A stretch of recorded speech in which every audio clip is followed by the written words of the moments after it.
Concerns are being raised this morning over Debbie Wasserman Schultz's former IT worker, Imran Awan. Congressman Scott Perry disclosed allegations of massive data transfers on government servers, calling it a substantial security threat during an informal hearing on Capitol Hill yesterday. This means that up to 40 or more members of Congress had all of their data moved out of their office server or out of their cloud storage system and onto the Becerra server without their knowledge or consent.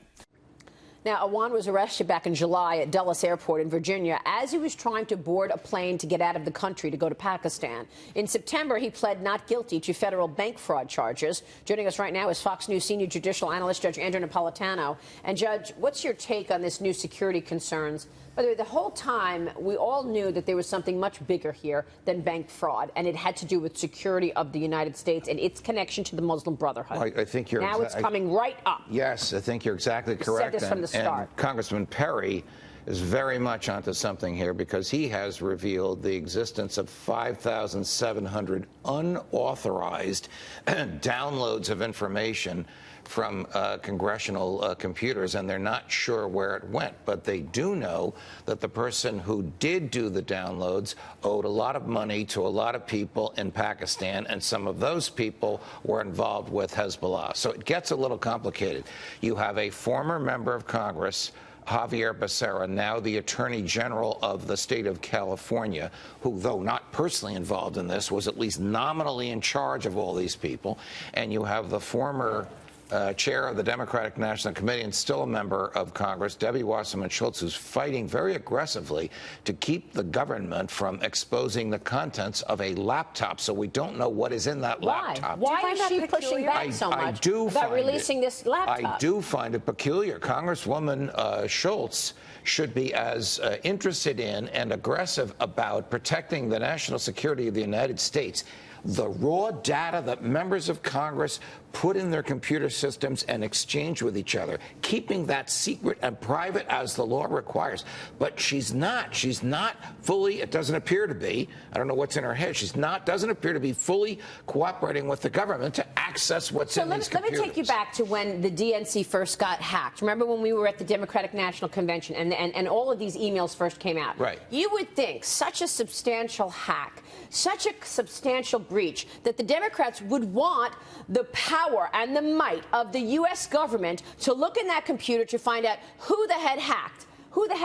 What did they do instead? They hired a private computer company, and they said, no, we are not giving this laptop to the government. We're giving this to a private company that only answers to us. Why? Whatever you think of Jim Comey, they told Jim Comey to go take a hike. The FBI was there, ready to examine these computers to ascertain, using their expertise, who had hacked in there and what the hackers had gotten, and the DNC said, don't touch our stuff. Yeah, instead, Eric Schmidt from Google got them a private company, Dagan. What were you going to say? No, I was going to say that your gut has been right on this story from the moment it broke, when we were at the DNC and with this particular individual, who, by the way, was still in Debbie Wasserman Schultz employ.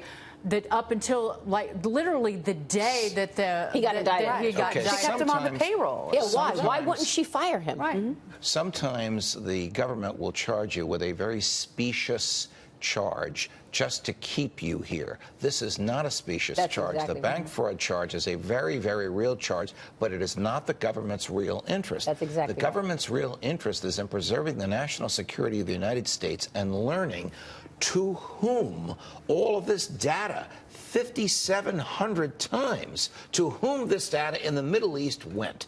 And the government is curious, as are the rest of us, as to why Congresswoman Wasserman Schultz is not curious about this. And why is she protecting him, keeping him on the payroll when other Democrats had let him go? Amy, it leads me to believe that there's more here than meets the eye. Every time we talk about this, the third or fourth time we've discussed this, more information comes out. Yeah, but why is it coming out so in bits and pieces? I mean, because they're focusing on Russia, so they keep the Democrats keep pushing this Russian narrative. Right. It's like, look over here, don't look over here. We're actually true enemies of the state have come in. Like you've talked about, there's ties to Hezbollah. wow, there's money being wired to Pakistan. Listen, that's not for Christmas gifts. But it undercuts the Democrats' claim that they are concerned about hacking, just not this kind of hacking. Yeah, exactly, Amy.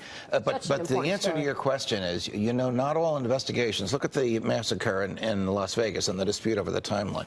Not all investigations occur in an orderly fashion. You take evidence when it comes to you, and you're basically putting together a jigsaw puzzle, and some of it is leaked out, and it doesn't make sense until you know all the pieces that are around it. So in the Wasserman Schultz case, there's a lot we don't know, and somebody is selectively leaking this information, I think perhaps to put pressure on Congresswoman Wasserman Schultz to cooperate with the federal government. And they had to do something, so they caught him in bank fraud. As he was about to get on a plane to Pakistan. His family had already left. Crazy. His wife had already left at that point. Well, that's another He wired the complicated money factor. ahead. Yeah. He's also undergoing a divorce in Pakistan with the same wife who's a co-defendant with him here in the United States. I mean, you can't make this stuff up. Wow.